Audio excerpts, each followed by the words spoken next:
If you could have an hope in the world, what hope would you choose?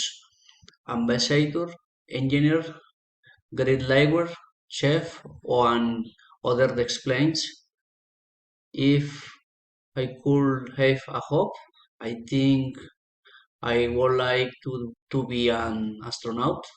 I think this because I will enjoy knowing the universe, its mysteries, and having a deeper understanding of how our planet and our galaxy works.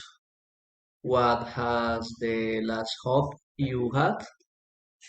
Was it important to you?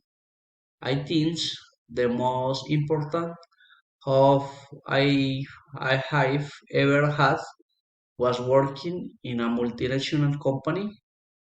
I believe this because I managed to grow professionally and acquire the knowledge that today keeps me in this same field of work.